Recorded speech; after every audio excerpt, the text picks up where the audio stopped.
சிவசுப்பிரமணியோம் வள்ளிகாந்த ஸ்மரணம் சிவசுப்பிரமணியோம். கீதம் இனிய குயிலே கேட்டியல் எங்கள் பெருமான் பாதம் இரண்டும் வினவில் பாதாளம் ஏழினு கப்பால் சோதி மணிமுடி சொல்லில் சொல்கிறந்து நின்ற தொன்மை ஆதிகுணம் ஒன்றும் இல்லான் அந்த மிலான் வர கூவாய். ஒளியான திருமேனி உமிழ்தானம் மிக மேவும் களி ஆற வரும் ஆனை களல் நாளும் மறவாமல் அழியாளும் மலர்தூவும் அடியார்கள் உளமான வெளியாகும் வலிதாய வினை கூட நினையாவே. அறிவே அருட்செல்வமே நிறைவே அரசே அடியார் உறவே என் ஆருயிரே மணியே உருகாத நெஞ்சில் பிரிவே துரியம் கடந்த சிவானந்த பேரமுதச் செறிவே கருணை பிளம்பே பஞ்சாக்கர தேசிகனே.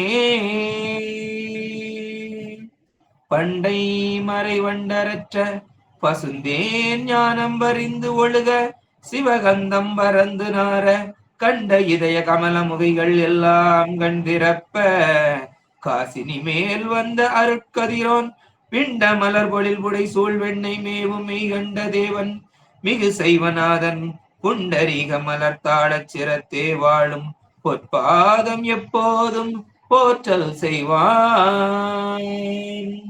கருணை பொழி திருமுகத்தில் திருநீற்று நுதலும் கண்டாரை வசப்படுத்த கனிந்த வாயழகும் பெருமை தரு துறவோடு பொறை உளத்தில் பொறுத்தே பிஞ்சகனார் மலர்தாள்கள் பிரியாத மனமும் மறுவினர்கள் அகலாத ஞானமே வடிவாம் வளர்துரை செய் சிவஞான மாமுனிவன் மலர்தாள் ஒரு பொழுது நீங்காமல் யமதுளத்தின் சிரத்தில் ஓதியிடு நாவினில் என்று முன்னி வைத்தே உரைப்பான்.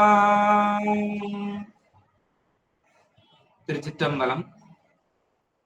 பெருமானுடைய பெருங்கருணையினால் திருவருளும் குருவருளும் கொட்டிவிக்க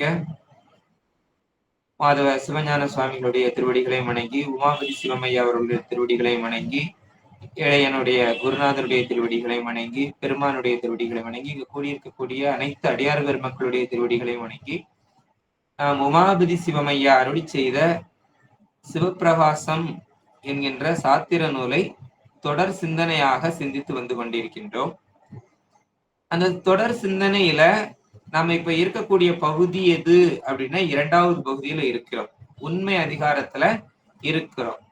அந்த உண்மை அதிகாரத்துல முதல் பாடல்ல சொல்லியிருந்தாரு, இந்த உண்மை அதிகாரம் இதுக்கு அடுத்து எப்படி எப்படி நிலைகள்ல இருக்குது அப்படின்னு. அந்த பாடல்ல ஆண்மை இலக்கணம், அவத்தை இலக்கணம், உணர்த்தும் இலக்கணம், சிவத்தினுடைய இலக்கணம், பயன் இலக்கணம், பஞ்சாக்கர இலக்கணம், அணைந்தோர் தன்மை, இப்படி இந்த 7 பகுதியாக இந்த 50 பாடல்களை பிரிச்சு வச்சிருக்கிறேன் அப்படின்னு சொல்லி அந்த முதல் பாடல்ல அதை தொகுத்து சொல்லி இருந்தார்.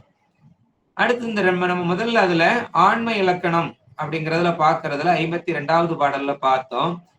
அந்த பாடல்ல இந்த கிடைத்த உடல் லாடதானத்துல பொருந்தி கண்மத்துக்கு ஈடாக வருகின்ற விடயங்களை இந்திரியங்களின் மூலமாய் அறிந்து அவற்றில் தோய்ந்து நுகரும். அப்போது அந்த ஆன்மா தன்னையோ இல்லை தன்னை செலுத்தும் அருளையோ எதனையும் அறியாது. அது அறியும் தன்மையிலிருந்து இந்திரியங்களையும் அவற்றால் வரும் போக்கியங்களையும் நீக்குதல்னால ஆணவ மறைப்பு அதிகரித்து கீழ்நோக்கி செல்லக்கூடிய 5 அவத்தைகள் திணிந்த ஆணவத்தால் மறைக்கப்பட்டு துரியாதீத அவஸ்தையில் கிடக்கும், அதாவது அழுந்தும் அப்படின்னு அந்த பாடலை சொன்னாரு. இது எல்லாம் எதுல சொல்லி இருக்குது அப்படின்னா ஆகமத்துல சொல்லி இருக்குதுன்னு சொல்லி அந்த 52வது பாடலை நமக்கு சொல்லி இருந்தாரு. அடுத்த பாடல்ல உணர்வுறு இல்லாமையானும் ஓரோர் புலன்களாக மறிவி நின்று அப்படிங்கிற அந்த பாடல்ல சரீரம் இல்லைன்னா அந்த அறிவு இது எல்லாமே சரியா, உணர்வு உரு இல்லாமையானும், நமக்கு உணர்வுன்னு ஒண்ணு உரு அப்படின்னு ஒண்ணு இல்லை அப்படின்னு சொல்லி அந்த பாடல்ல சொல்லி இருந்தார். சரியா, ஒவ்வொருத்தருடைய மறுப்பை நம்ம அதுல பார்த்தோம், எத்தனை பேரை மறுத்தோம் அப்படின்னு. அப்படி அந்த ஒவ்வொருத்தரை மறுக்கும் பொழுது அதுல எழுந்த கேள்வி என்ன அப்படின்னா, அறிவு எனில் வாயில் வேண்டா அப்படின்னு சொல்லி அடுத்த பாடலை சொல்லியிருந்தார்.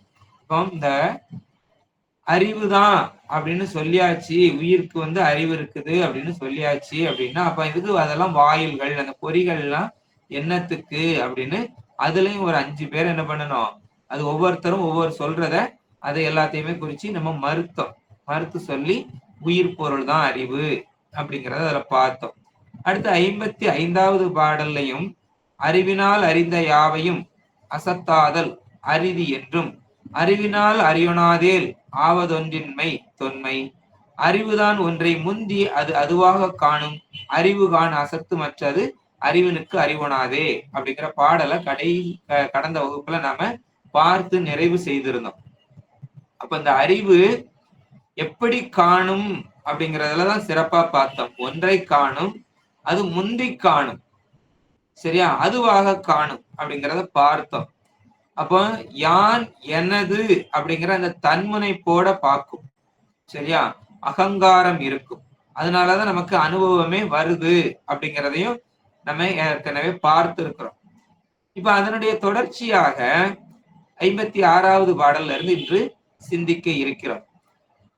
எவ்வறிவு அசத்து அறிந்தது எனில் உயிர் அறியாது ஈசன் அவ்வறிவு அறியான் அல்லது அசேதனம் அறியாது ஆவி செவ்விய கருவி கூடி தெரிவுறாது அருளில் சேராது பூவி இருவகையது எனில் ஒளி இருள் ஒருங்கு உறாவே.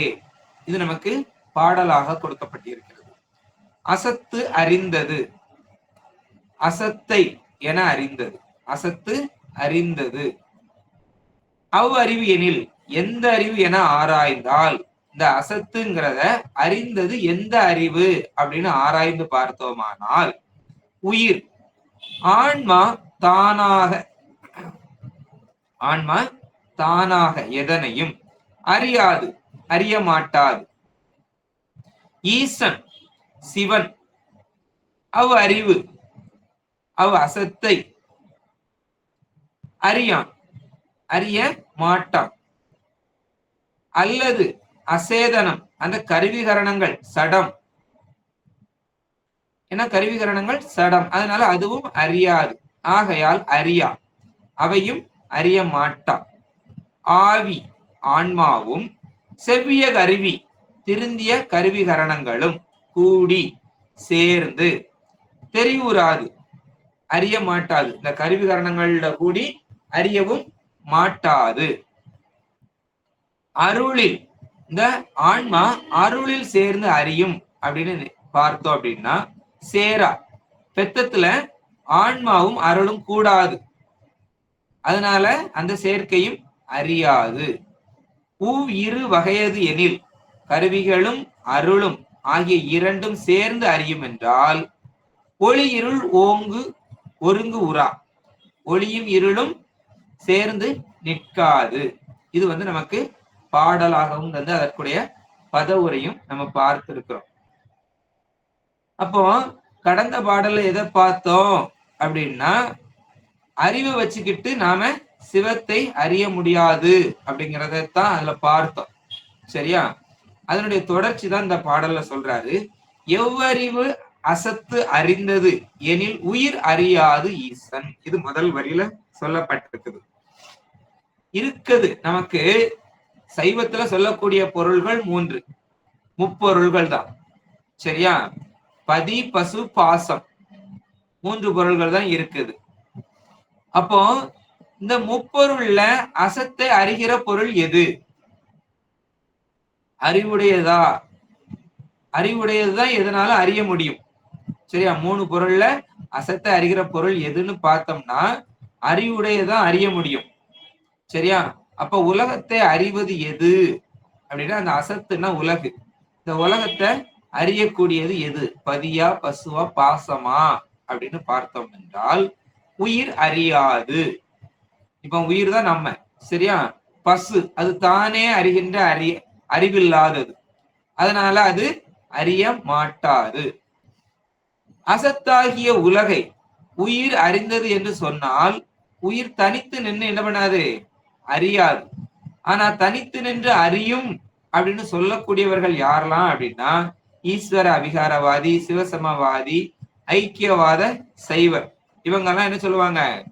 ஆன்மா தனித்து நின்றே அறியும் அப்படின்னு சொல்லக்கூடியவர்கள். சரி, அப்ப உயிர் அறியாதுன்னு சொல்லியாச்சு. அப்ப அடுத்த பொருள் எது அறிவுடைய பொருள் அப்படின்னு பார்த்தா ஈசன் தான் இருக்கிறார். சரியா? ஈசன் அவ் அறிவு அறியான் அடுத்த வரியில சொல்றார்.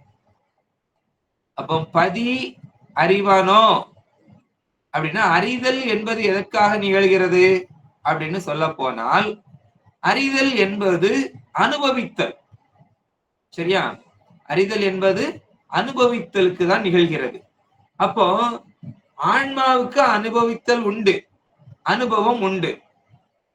ஆனா பதிக்கு இங்க அனுபவமே கிடையாது. சிவபெருமான் உலகத்தை அனுபவிக்க வேண்டிய அவசியமே இல்லை. ஏன் அப்படின்னு சொன்னா எல்லாமே அவனுக்குள்ளதான் இருக்குது. அவன் எல்லாத்தையும் ஒரு சேர அறிவான், எல்லாம் அவனுக்குள்ளதான் இருக்குது. அதனால அவனுக்கு அறிய வேண்டியது எதுவும் இல்லை. ஆனா சிவாத்வித சைவர் அவங்க என்ன சொல்லுவாங்க அப்படின்னா சிவவும் சக்தியும் தவிர உலகத்துல ஒண்ணுமே இல்லை. சரியா? அப்ப ஆன்மாவுக்கு பதிலா அவன் தான் அறிவான் அப்படின்னு சொல்லக்கூடியவங்க சிவாத்வித சைவர். அப்ப அவங்களுடைய கருத்தும் என்ன பண்ணப்படுதுங்க? மறுக்கப்படுகிறது. அப்போ பசுதான் அறியும் அப்படின்னு சொல்றதுல ஈஸ்வர அபிகாரவாதி, சிவசமவாதி, ஐக்கியவாத சைவர் இவங்க கருத்து மறுக்கப்படுது. ஈசன் தான் அறிவான் அப்படிங்கிறதுல சிவாத்வித சைவர் அவங்க மறுக்கப்படுகிறார்கள். சரி, இப்ப இது ரெண்டுமே அறியாது. இது ரெண்டும் அறிவு பொருள் தான். ஆனா இது ரெண்டும் தனித்தனியா இருந்து அறியாது அப்படின்னு பார்த்துட்டோம். சரி, அல்லது அசேதனம் அறியாது. அப்ப அந்த பாசம் அப்படிங்கிறதுக்கு அறிவே கிடையாது. பாசம்ங்கிறதுக்கு அறிவே கிடையாது. அறிவு கிடையாதுன்னா அங்க அனுபவமும் கிடையாது. சரியா? ஆனா இதுவும் அறியும் அப்படின்னு சொல்லக்கூடிய மதத்துக்காரங்கள் இருக்கிறார்கள். யாரெல்லாம் அப்படின்னா தார்க்கீகர், சாங்கியர்லாம் சொல்லக்கூடியவங்க.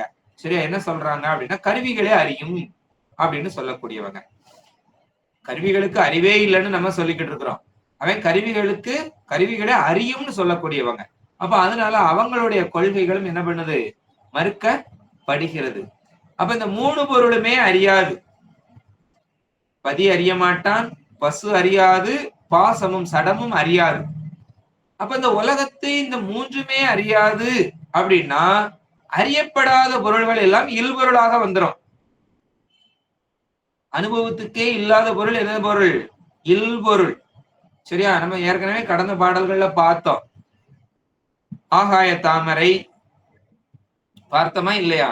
ஆகாய தாமரை, ஆமை மயிர் கம்பளம் அதெல்லாம் கடந்த பாடல்ல தான் பார்த்தோம். அதெல்லாம் இல்பொருள்கள். அப்ப அனுபவத்துக்கு இல்லாத பொருள்கள் எல்லாம் இல்பொருள்னு ஆயிரும். அப்ப உலகமும் இல்பொருள்னு ஆயிரும். அப்ப இந்த உலகத்தை அறிவதற்கு கூட்டணி வச்சுக்கிட முடியுமா? இப்ப இந்த தேர்தல் எல்லாம் வருது இல்லையா? கூட்டணி வைக்கிறாங்களா இல்லையா? அது மாதிரி கூட்டணி வச்சுக்கிடலாமா அப்படின்னு பார்த்தால் பதியும் பசுவும் சேர்ந்து அறியுமா? முதல்ல 2 அறிவு பொருள் 2 சேர்ந்துக்கிடுமா அப்படின்னு பார்த்தால் அருளில் சேராது. உலகத்தை பதி கூட சேர்ந்து பசு அறிய முடியுமா அப்படின்னா அறியாது. ஏன் அறியாது அப்படின்னா பதி கூட இந்த பசு சேர்ந்தாச்சு அப்படின்னா அவனுக்கு என்ன வந்துரும்? பதிஞானம் வந்துரும். பதிஞானம்னா சிவஞானம் விளங்கிரும். சிவஞானம் விளங்கியாச்சுன்னா இந்த உலகத்தை அவன் அறிய வேண்டிய தேவையே இல்லை. மேலான சிவஞானத்துல நிக்கிறவனுக்கு இந்த உலக ஞானம் தேவை கிடையாது. உலகத்தை அனுபவிச்சு அறிந்து அனுபவிக்கணும்னு அவனுக்கு தேவை கிடையாது. ஏன்னா சிவஞானம் விளங்கியாச்சுன்னா அவனுக்கு முக்தி இன்பம். அப்ப முக்தி இன்பத்துல இருக்கிறவனுக்கு இந்த உலக இன்பம் தேவை கிடையாது. அதனால அறிய மாட்டான், அறியவும் முடியாது. அப்ப பதியும் பசுவும் சேர்ந்து அறியாது. அடுத்து சொல்றாரு, ஆவி செவ்விய கருவி கூடி தெரிவுறாரு. சரி, இப்போ அருள் கூட சேர்ந்து அறியாது அப்படின்னாச்சுன்னா பசுவும் பாசமும் சேர்ந்து அறியுமா? இந்த கூட்டணி ஒத்து போகுமா அப்படின்னு பார்த்தா அதுவும் முடியாது. ஏன் அப்படின்னு சொன்னா இங்க அறிவு சரியா விளங்கல. இந்த பசுவுக்கு அறிவு சரியா விளங்கல. ஒரு பொருளுக்கு அந்த பாசத்துக்கு அறிவே இல்லை. பாசத்துக்கு அறிவே கிடையாது. இந்த பசுவுக்கு அறிவு சரியா விளங்கல. அப்ப ரெண்டும் சேர்ந்து ஒரு காலமும் அறிய முடியாது. ஆனா இது அறியும்னு சொல்ற மதத்துக்காரங்க இருக்கிறார்கள். சரியா? உயிரும் கருவியும் கூடி அறியும்னு சொல்றவங்க தான் அந்த சங்கராந்தவாதி. சரி, இப்ப அவங்களுடைய கொள்கைகளும் இதுல மறுக்கப்படுது. சரி, இப்ப பதி தனியா அறியாது, பசு தனியா அறியாது, பாசம் அறியாதுன்னு சொல்லியாச்சு. பதியும் பசுவும் சேர்ந்தாலும் அறியாதுன்னு சொல்லியாச்சு. பதியும் பசுவும் பாசமும் சேர்ந்து அறியுமான்னா அதுவும் அறியாதுன்னு சொல்லியாச்சு. அப்ப இன்னொரு கூட்டணி இருக்குது. சரியா? அந்த பதியும் பாசமும் சேருமா அப்படின்னு சொல்ற அடுத்த கேள்வி அதுல. சரியா? இரு வகையது எனில் ஒளி இருள் ஓங்கு உறாவே. அப்ப இந்த பதியும் பாசமும் சேர்ந்து அறியுமா அப்படின்னு பார்த்தோம் என்றால் அது எது போல இருக்கும் அப்படின்னா ஒளியும் இருளும் போல. ஏன்னா பதி சிவபெருமான் ஒளி, அங்க பாசம் அது இருள். அப்ப ஒளியும் இருளும் ஒரு காலமும் சேர்ந்து இருக்காது. சரியா? அடுத்து இந்த ஒளிக்கு இந்த இருளுடைய உதவி தேவையும் கிடையாது. பாசத்தை சேர்ந்துதான் பெருமான் அந்த இத அறியணுங்கிறது கிடையாது. அப்போ இதுவும் என்ன பண்ணுது? மறுக்கப்படுகிறது. அப்ப தனித்தனியாகவும் அறிய முடியாது, கூட்டணி சேர்ந்தும் அறிய முடியாது. சரி, அப்ப எப்படித்தான் அறிய முடியும்? ஏன்னா நமக்கு தனித்தனியாவும் மெஜாரிட்டி இல்ல, டெபாசிட் தான் இழந்து நிக்கிறோம். அப்ப கூட்டணியாவும் இருந்தாலும் அதுலயும் என்ன பண்ண முடியல, ஜெயிக்க முடியல அப்படின்னா அப்ப யாருதான் ஜெயிச்சா அப்படின்னு ஒரு கேள்வி. அப்ப அதை எப்படி அறியும் அப்படின்னு பார்த்தா இந்த பதி பாசத்தின் மூலம் பசுவுக்கு அறிவித்தால் அது உலகை அறியும். சரியா? அப்ப இறைவன், பதிங்கிறது இறைவன், இறைவன் பாசத்தின் மூலமாக பசுவுக்கு அறிவித்தால் அது உலகை அறியும். இதுதான் விட. சரியா? அப்ப அந்த பதி அருள் மூலமாக பசுவுக்கு அறிவிப்பான். சரியா? அறிவித்தால் அது சத்தை அறியும். பாசத்தின் மூலம் பசுவுக்கு அறிவிச்சா அது உலக அறியும். அதே பதி அருள் மூலம் பசுவுக்கு அறிவித்தால் அது சிவத்தை அறியும். சத்துங்கிறது சிவம், சிவத்தை அறியும். அப்போ உலகத்தை அறிந்து கொண்டு இருக்கும் பொழுது அதுக்கு பிறவி வந்து கொண்டு இருக்கும். சரியா? இங்க அருள் மூலமாக அறிவிச்சுக்கிட்டு இருக்கிறான் அப்படின்னா அது சத்தை அறியக்கூடியது, சிவத்தை அறிந்து கொண்டிருப்பது. அப்ப அது முக்தி. அதுதான் சொல்றாரு. சரியா? அப்பங்க ஈஸ்வர அவிகாரவாதி, சிவசமவாதி, ஐக்கியவாதி, சிவாத்வித சைவர், தார்க்கீகர், சாங்கிகர் அப்படிங்க இவங்களுடைய கருத்துக்கள் எல்லாம் இந்த பாட்டுல மறுக்கப்பட்டுள்ளது. அடுத்த பாட்டுல சொல்றாரு, 57வது பாட்டுல, சத்து இது என்று அசத்துத்தான் அறியாது, அசத்தை சத்து அறிந்து அகல வேண்டா. அசத்து இது சத்து இது என்றோர் சத்து இருள் ஒளி அலாக்கண் தன்மையதாம். அசத்தை சத்துடன் நின்று நீக்கும் தன்மையால் சதசத்து ஆமே. இது நமக்கு பாடலாக கொடுக்கப்பட்டுள்ளது. அசத்து, அசத்துனா பாசம். சத்து இது என்று, சிவம் இது என்று அதனை கூடி நின்று அறியாது, சுட்டெறிய மாட்டாது. சத்து சிவம், அசத்தை இந்த பாசத்தை அறிந்து சுட்டி அறிந்து அகல வேண்டாம், நீங்கவும் வேண்டாம். அசத்து இது பாசம் இது, சத்து இது என்று பதி இது என்று ஓர் சத்து அறியவல்ல ஒரு ஆன்மா. இருள் ஒளி அலா, சரியா, இருள் என்றும் ஒளி என்றும் சொல்ல முடியாத கண் தன்மையது, கண்ணினது காணும் தன்மையுடையது ஆம் ஆகும். அசத்தை இந்த பாசத்தை சத்துடன் நின்று சிவத்துடன் கூடி நின்று நீங்கும் தன்மையால் விலகும் தன்மையால் சதசத்து ஆம், சதசத்து என்னும் பெயர் உடையதாகும். அப்ப இந்த ஆன்மாவுக்கு என்ன பேரு அப்படின்னு சொல்றாருன்னா சதசத்து அப்படிங்கிறத இதுல சொல்றாரு. சரியா, கடந்த பாட்டுல இந்த உலகத்தை எது அறியும் அப்படின்னு பார்த்தோம். அப்ப எதுவுமே அறியாது, பெருமான் அறிவித்தால் இந்த உலகத்தை பாசத்தின் மூலம் அறிவித்தால் உலக அறியும், அருள் மூலமாக அறிவித்தால் அது சிவத்தை அறியும்னு பார்த்தோம். அப்ப இந்த ஆன்மா எப்படிப்பட்ட தன்மை அப்படின்னா, இந்த ஆன்மாதான் அறியுது சத்தையும் அசத்தையும் அப்படிங்கிறதுக்கு. அது எப்படிப்பட்ட தன்மைங்கிறது தான் இதுல சொல்றாரு இந்த பாட்டுல.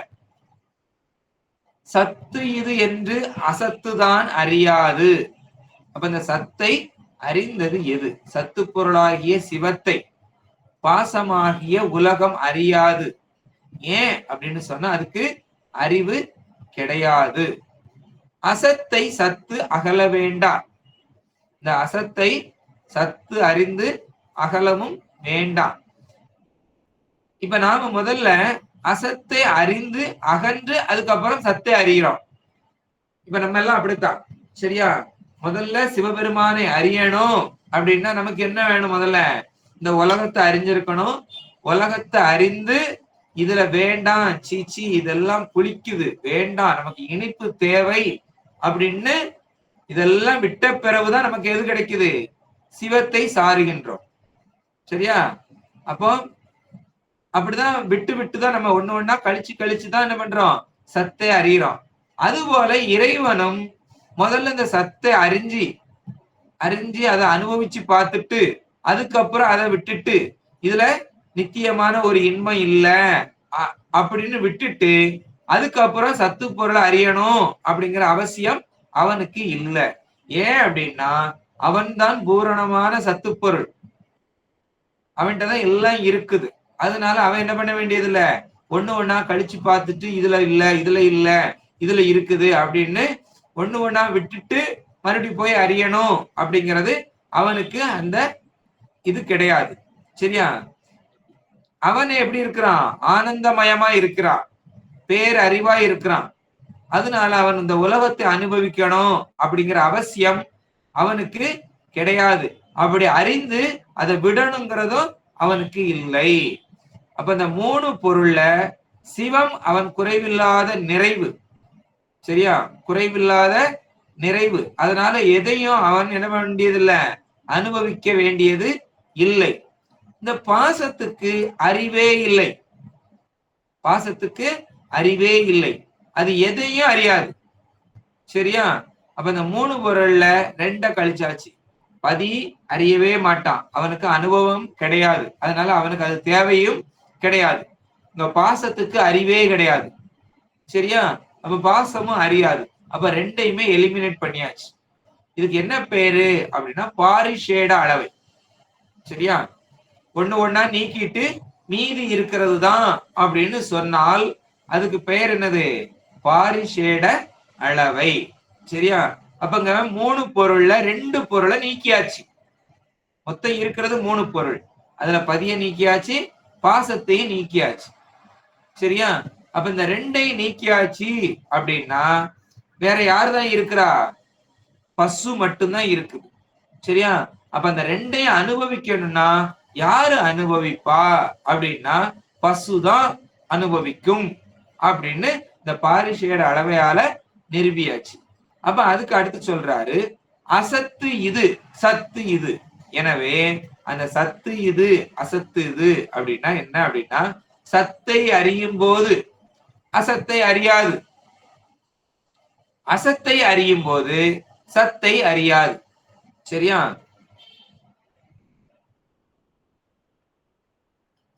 அப்ப சத்தை அறிஞ்சு கொண்டு இருக்குது அப்படின்னா அந்த நேரத்துல என்ன பண்ண முடியாது? அசத்தை அறிய முடியாது. அசத்தை அறிந்து கொண்டு இருக்கும் பொழுது சத்தை அறிய முடியாது. அப்ப ரெண்டையும் அறியும், ஆனா ரெண்டையும் ஒரே நேரத்துல அறிய முடியாது. ரெண்டையும் ஒரே நேரத்துல அறிய முடியாது. சரியா? ஒண்ணு அறிந்தால் இதை சத்தை அறியும், இல்லைன்னா அசத்தை அறியும். இந்த ரெண்டுல ஒன்னதான் அறிஞ்சுக்கிட்டு இருக்கும். இந்த கையில ஒண்ணு அந்த கையில ஒண்ணுன்னு ரெண்டையும் பிடிச்சுக்கிட்டு இருக்க முடியாது. எதையாவது ஒன்னதான் பிடிக்க முடியும். சரியா? அப்படிப்பட்ட தன்மை என்று ஒரு சத்து, அப்படி ஒரு சத்து இருக்குது அப்படின்னா அது என்ன சத்து அப்படின்னா அந்த ஓர் சத்து அது சிவசத்து, அது சடசத்து. அதனால அது சதசத்தாம். சிவசத்து அப்படின்னா அது சிவம், சடசத்துன்னா சடம். ஏன்னா ரெண்டையும் அனுபவிக்குது, சிவசத்தையும் அனுபவிக்குது சடசத்தையும் அனுபவிக்குது. ஏன்னா எல்லாமே நித்த பொருள் தான், சத்துனாலே நித்த பொருள் தான். இது சிவசத்து, அது சடசத்து. அப்ப இந்த ரெண்டையும் அனுபவிக்கிறதுனால இந்த ஆன்மாவுக்கு சதசத்தாம் அப்படின்னு பேர் கொடுத்திருக்கிறார். சரியா? அப்ப ஓர் சத்து அப்படின்னா இந்த ரெண்டும் அல்லாத ஓர் சத்து, அந்த சத்து தான் என்னது? சதசத்து. அப்போ சத்தும் அசத்தும் மாறுபட்ட தன்மைகள். இப்ப சத்தும் அசத்தும் எப்படிப்பட்ட தன்மைகள்? மாறுபட்ட தன்மைகள். அந்த ரெண்டு மாறுபட்ட தன்மைகளை ஒரு பொருள்ல இருக்க முடியாது. ஏன்னா இப்ப பாலுன்னா அது கூட பாலை சேர்க்கலாம், அது எவ்வளவு பால் சேர்த்தாலும் ஒண்ணு செய்யாது. ஆனா அதுல ஒரு துளி விஷத்தை சேர்த்தா கெட்டு போயிரும். சரியா? அந்த பால் ஃபுல்லா வம்பா போயிரும். அதனால எது இருக்குதோ அது கூட தான் அது இருக்க முடியும். இந்த ரெண்டு தன்மைகள் வேறு வேறு மாறுபட்ட தன்மைகள் ஒரு பொருளுள்ள இருக்க முடியாது. அப்ப இந்த மாறுபட்ட தன்மைகள் ஒரு பொருளுக்கு குணமாக இருக்க முடியாது. குற்றமா வேணா இருக்கலாம், குற்றமா இருக்கலாம். சரியா? ஆனா குணமா என்ன பண்ண முடியாது? ரெண்டு மாறுபட்ட தன்மைகள் இருக்க முடியாது அப்படின்னு சொல்லிட்டு அது எப்படி அப்படின்னு சொல்றாருன்னா இருள் ஒளி அலாக்கண் தன்மையதாம். அதனால இந்த சதசத்து அப்படிங்கிற இந்த ஆன்மா இது கண் போன்றது அப்படிங்கிறாரு. இதுக்கு ஓமை என்ன சொல்றாரு?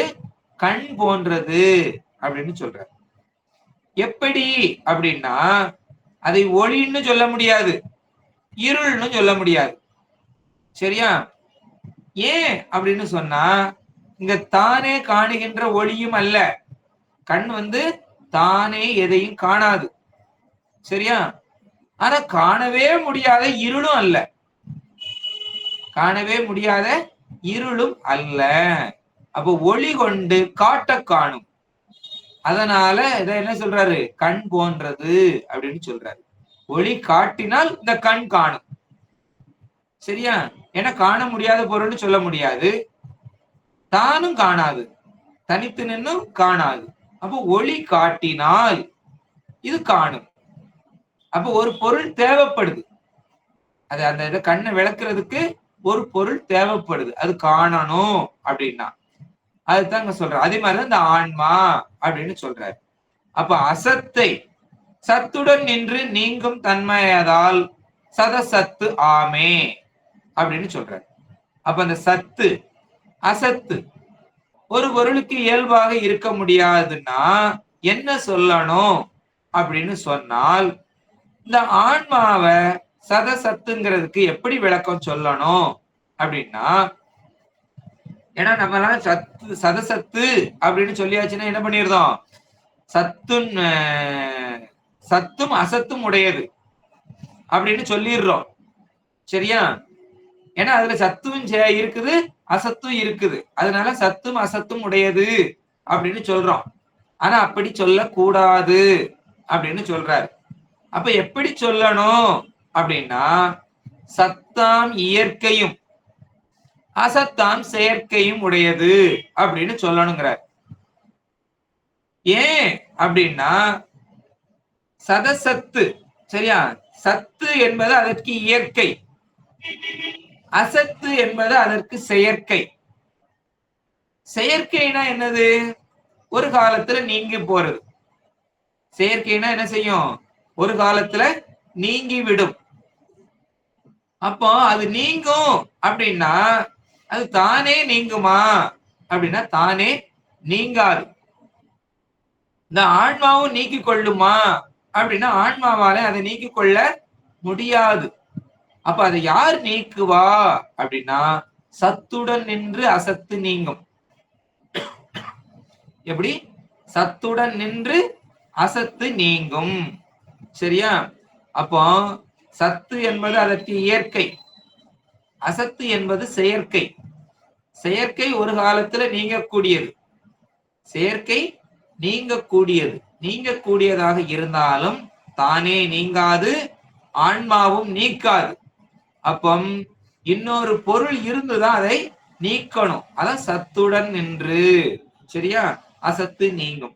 அப்ப சத்துடன் நின்றுனா சிவத்து கூட நின்னாதான் அது என்ன பண்ண முடியும், நீங்க முடியும். அப்ப அந்த அசத்து அப்படிங்கிறது அது டெம்பரவரி தான். சரியா? ஒரு காலத்துல நீங்கி போகக்கூடியதுதான், தானே நீங்காது. அதை நீக்கணும்னா சத்தினுடைய உதவி தேவை. அப்ப சிவபெருமான் உதவி செய்தால் என்ன பண்ணலாம், அந்த அசத்தை நீங்க முடியும். சிவபெருமான் உதவி இல்லைன்னா அந்த அசத்தை என்ன பண்ண முடியாது, ஒரு காலும் நீங்க முடியாது. அப்ப மறுபடி பிறவியில தான் என்ன பண்ணிக்கிட்டு இருப்போம், சுழண்டு கொண்டு இருப்போம் அப்படின்னு சொல்றாரு. அதனால இந்த ஆன்மாவுக்கு என்ன பேரு அப்படின்னா சதசத்து அப்படின்னு சொல்றோம். சரியா? அப்பம் சத்தாம் இயற்கையும் அசத்தாம் செயற்கையும் உடையதுதான் இந்த சதசத்து ஆன்மா அப்படின்னு சொல்லணும் அப்படின்னு சொல்றாரு. அடுத்த பாட்டுல சொல்றாரு, கண்ணொளி விளக்கு அழித்து காட்டிடும் எண்ணில் முன்னம். கண்ணொளி ஒன்றுமில்லையாம், விளக்கொளி கலந்து அவற்றை கண்ணொளி அகல நின்றே கண்டிடும் வேறு காணா. கண்ணொளி விளக்கின் சோதி கலந்திடும் கருத்து ஒன்று அன்றே. இது நமக்கு பாடலாக கொடுத்திருக்கிறார். கண்ணொளி அப்படின்னா கண்ணுக்கு ஒளியை, விளக்கு அழித்து, இந்த விளக்கு கொடுக்குது, கண்ணுக்கு ஒளி எது கொடுக்குது, விளக்கு கொடுக்குது. காட்டிடும் எண்ணின், பொருளை காட்டும் என சொன்னால், இது யாரு சொல்லக்கூடியதுன்னா பரிணாமவாதிகள் சொல்லக்கூடியது. சொன்னால் முன்னம் முதலில் கண் கண்ணுக்கு ஒளி ஒன்று என்றான், ஒளின்னு ஒண்ணு இல்லைன்னு ஆயிரும். ஏன்னா இந்த ஒளி விளக்கு ஒளிதான் இதுக்கு ஒளியை கொடுக்குது அப்படின்னு சொன்னான். ஏன்னா அதுக்கு ஏற்கனவே ஒளி இருக்குது, இது காட்டுறதுனால விளங்குது, அவ்வளவுதான். ஆனா இதுதான் கொடுக்குதுன்னு சொன்னா கண்ணுக்கு ஏற்கனவே என்ன இல்லைன்னு ஆயிரும், ஒளியே இல்லைன்னு ஆயிரும். அவன் பரிணாமவாதி கூற்று இதுல என்ன ஆகுது, மறுக்கப்படுகிறது. அடுத்து சொல்றாரு, விளக்கு ஒளி கலந்து, இந்த கண் ஒளி, இந்த கண்ணின் ஒளி விளக்கு ஒளி கலந்து, விளக்கு ஒளியில கலந்து அவற்றை இருளில் உள்ள பொருள்களை அகல நின்றே தூர இருந்தே கண்டிடும் காண வேண்டும்.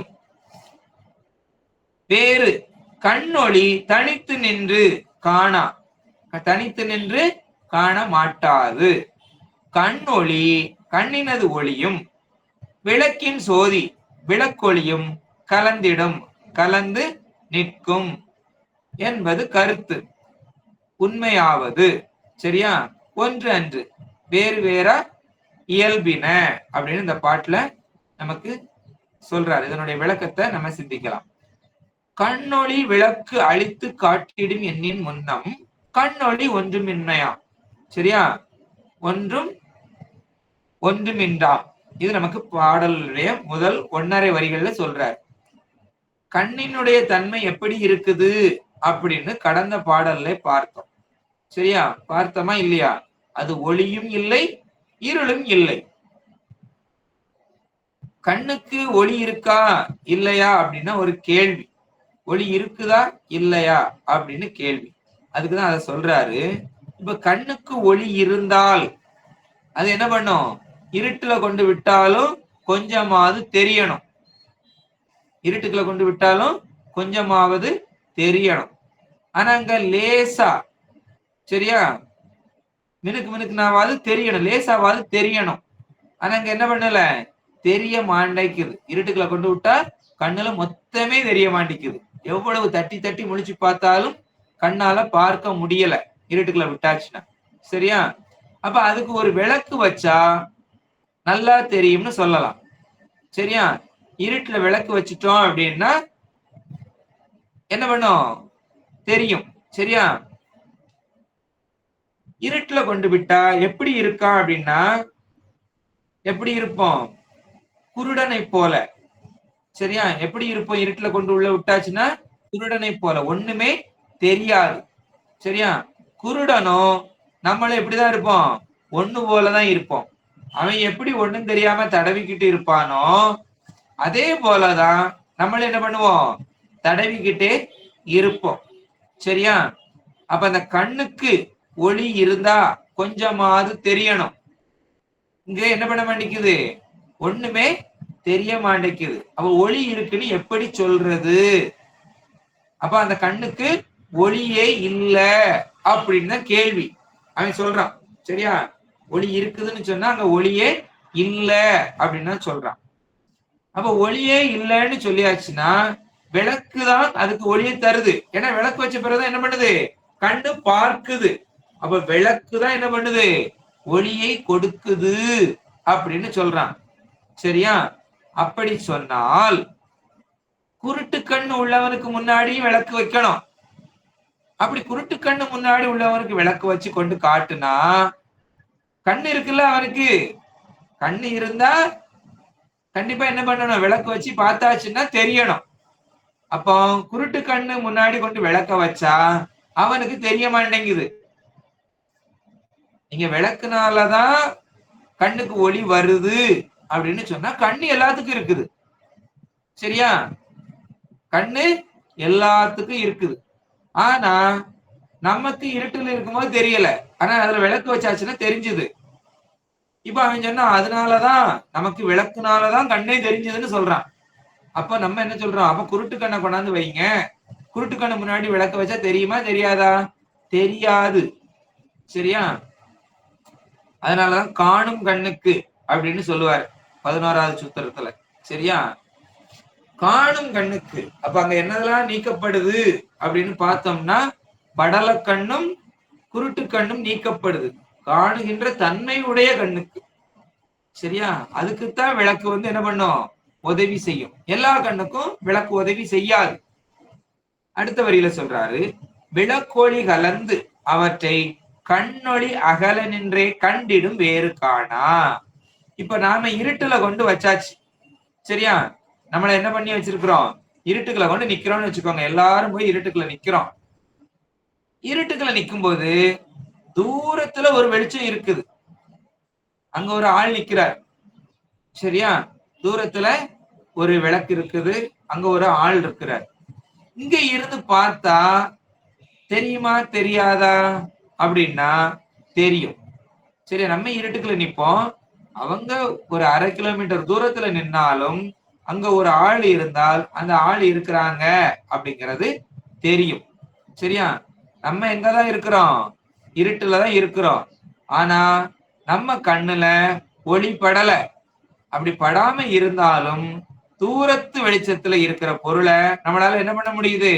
பார்க்க முடியுது. சரியா? அப்படின்னா கண்ணுல என்ன இருக்குன்னு அர்த்தம்? ஒளி கண்டிப்பாக இருக்குது அப்படின்னு அர்த்தம். சரியா? அப்ப விளக்கொளி கலந்தவற்றை கண் ஒளி அகல நின்று காணும். அந்த ஒளியோடு சேராமலே பாக்குது. அதனால கண்ணுக்கு என்ன உண்டு? ஒளி கண்டிப்பாக உண்டு அப்படின்னு சொல்லப்படுது. அடுத்த வரியில சொல்றாரு, கண்ணொளி விளக்கின் சோதி கலந்திடும் கருத்து ஒன்று அன்றே. சரி, இப்ப விளக்கொளி உதவி செய்ய காட்ட பாக்குது. சரியா? அப்ப இது பாக்குது, அது காட்டுது.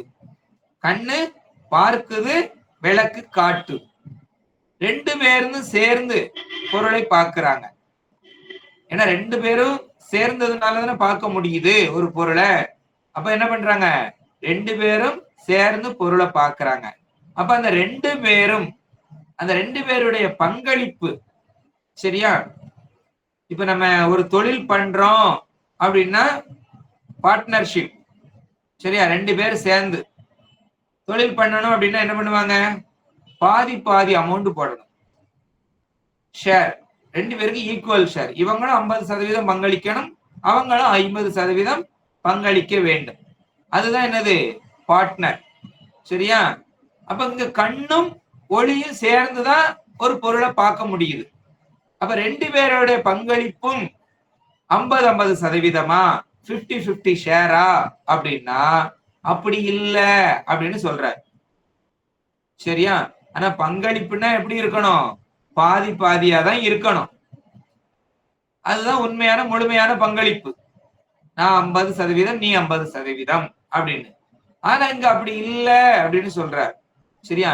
ஏன் இல்ல அப்படின்னா, காட்டுகிற ஒளி எப்பொழுதும் காணும்.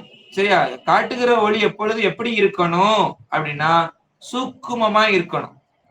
சரியா? சூக்குமமா அப்படின்னா பவர்ஃபுல்லா இருக்கணும். சரியா? இதை விட காணுகிற ஒளி, சரியா, காண்கின்ற ஒளி அந்த காட்டுகிற ஒளியை விட எப்படி இருக்கணும்? குறைவா இருக்கணும். காட்டுகிற ஒளிதான் அதிகமா இருக்கணும். சரியா? காட்டுகிற ஒளி எப்படி இருக்கணும்? பவர்ஃபுல்லா இருக்கணும். இப்ப நம்ம சொல்லி கொடுக்கிறோம், ஒரு ஸ்கூல்ல போய் நீங்க படிக்கிறீங்க அப்படின்னா உங்களை விட எப்படி இருக்கணும்? ஆசிரியர் அவங்க நிறைய தெரிஞ்சு வச்சிருக்கணும். அப்பதான் உங்களுக்கு சொல்லி கொடுக்க முடியும். சரியா? அப்ப சொல்லி கொடுக்கிறவங்க அதிகமா தெரிஞ்சு வச்சிருந்தாதான் சொல்லி கொடுக்க முடியும். உங்களை காட்டிலும் குறைவா அவங்க அறிஞ்சு வச்சிருந்தாங்க அப்படின்னா அவங்களால என்ன பண்ண முடியாது? சொல்லி கொடுக்க முடியாது. இப்ப 1ஆம் கிளாஸ் பையன் 10ஆம் கிளாஸ் வகுப்புக்கு போய் பாடம் எடுக்க முடியாது. ஆனா 10ஆம் வகுப்பு பையன் என்ன பண்ண முடியும்? 1ஆம் வகுப்புல போய் பாடம் எடுக்க முடியும். அதுபோல இந்த காட்டுகிறது ஒளி எப்படி இருக்கணும்? அதிக பவர்ஃபுல்லா இருக்கணும். காணுகிற ஒளி அதுக்கு குறைஞ்சுதான் இருக்கும். சரியா? அப்ப காட்டுகிற ஒளி, காணுகிற ஒளி, இந்த ரெண்டு ஒளியில காணுகிற ஒளியை விட காட்டுகிற ஒளி சூக்குமமா இருக்கணும். அப்ப காணுகிற ஒளி எப்படி இருக்கும் அப்படின்னா அதை விட தூலமா இருக்கும். அதுபோல நமக்கும். சரியா? அதுபோல இங்க நமக்கும் இறைவன் காட்டுறான். சரியா? அப்ப அவன் எப்படிப்பட்டவனா இருக்கிறான் அப்படின்னா அவனுடைய அறிவு சூக்குமமா இருக்கும். அறிவு பொருள் 2. சரியா? அறிவு பொருள் 2. அதுல இறைவன் தான் நமக்கு எல்லாத்தையும் காட்டுறான். அப்ப அவன் காட்டுகின்றான் என்றால் அவனுடைய அறிவு எப்படி இருக்கும்? சூக்குமமா இருக்கும். நம்மளுடைய அறிவு தூலமா இருக்கும். சரியா? அப்ப இது இந்த உலகத்துல தானா அப்படின்னா அப்ப மட்டும் இல்ல.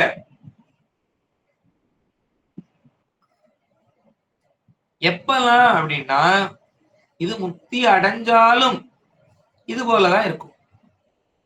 முக்தி அடைஞ்சாலும் அவனுடைய ஒளி அதிசூக்குமா தான் இருக்கும். அப்பமும் அவன் அறிவித்துக் கொண்டே இருக்கிறவனாதான் இருப்பான். சரியா? ஆன்மா அப்பவும் முக்தி அடைஞ்சாலும் என்ன பண்ணிக்கிட்டு இருக்கும்? அறிந்து கொண்டேதான் இருக்கும். சரியா? எப்பவும் எப்ப இந்த உலகத்துல எப்படி ஆன்மா அறிந்து கொண்டே இருந்ததோ அதுபோல அதுல என்ன பண்ணும்? முக்தியிலையும் அறிந்து கொண்டேதான் இருக்கும். சரியா? சமமாகாது. இறைவனும் ஆன்மாவும் ஒரு காலம் என்ன பண்ண முடியாது? சமமாக முடியாது. அப்ப ரெண்டுமே எப்படிதான் இருக்கும்? ஒண்ணு அறிவித்து கொண்டு இருக்கும், இன்னொன்று அறிந்து கொண்டு இருக்கும் அப்படின்னு இந்த பாட்டிலையும் சொல்றாரு.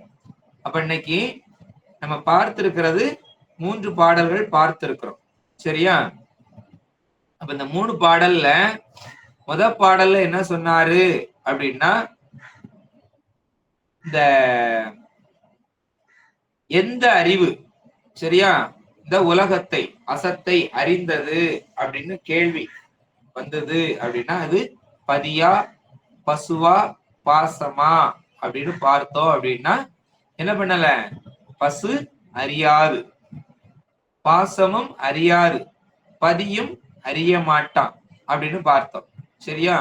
அடுத்து இது ரெண்டும் சேர்ந்து ஏதாவது ரெண்டு என்ன பண்ணி சேர்ந்து அறியுமா அப்படின்னு பார்த்தாலும் அப்படியும் சேர்ந்து அறியாது.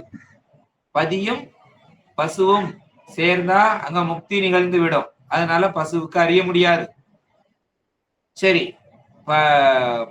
பசுவும் பாசமும் சேர்ந்து அறிஞ்சா அது சடம், இதுக்கு அறிவு இல்லை, அதனால அப்பவும் என்ன பண்ண முடியாது?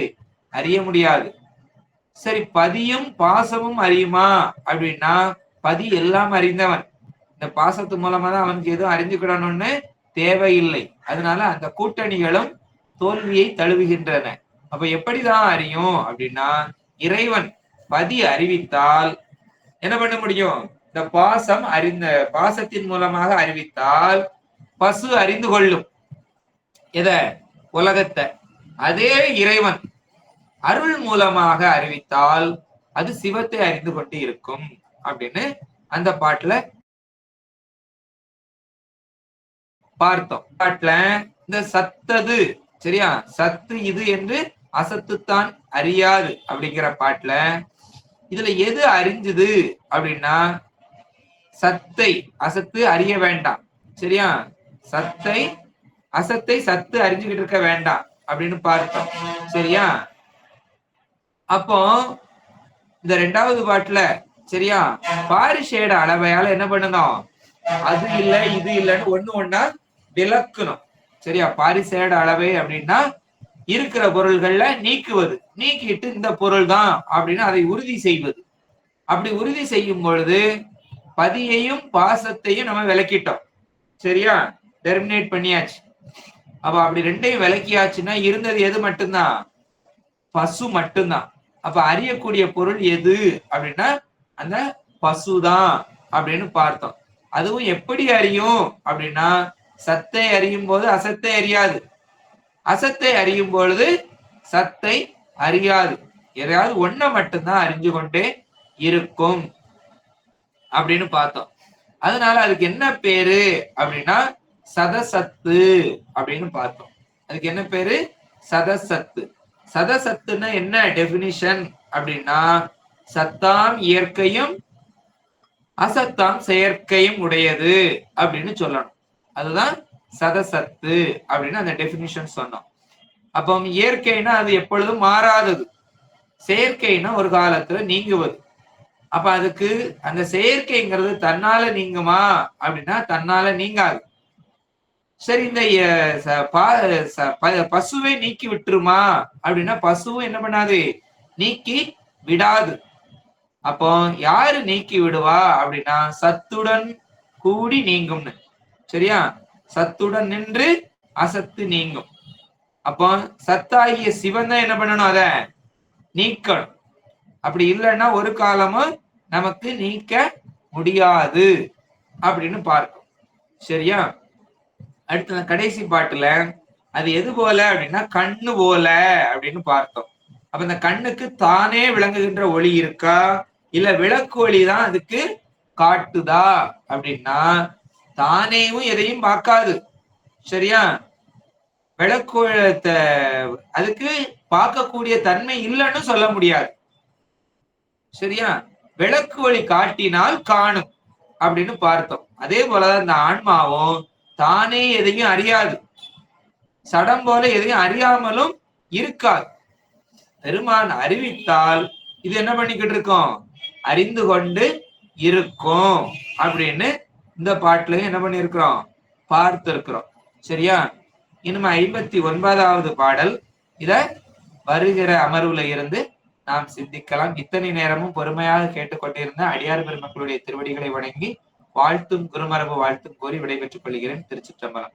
வான்முகில் வளாது பெய்க மலிவளம் சுரக்க, மன்னன் கோன்முறை அரசு செய்க, குறைவில்லாது உயிர்கள் வாழ்க, நான்மறை அறங்கள் ஓங்க, நற்தவம் வேள்வி மல்க, மேன்மைகள் செய்வ நீதி விளங்குக. உலகமெல்லாம் கைலாய பரம்பரையில் சிவஞான போத நெறி காட்டு வெண்ணை பயில்வாமை மெய்கண்டான் சன்னதிக்கு ஒரு மெய்ஞான பானுவாகி குயிலாரும் பொழில் திரு ஆவடுதுறை வாழ் குரு நம சிவாய தேவன் செயலாதி மரபுடையோன்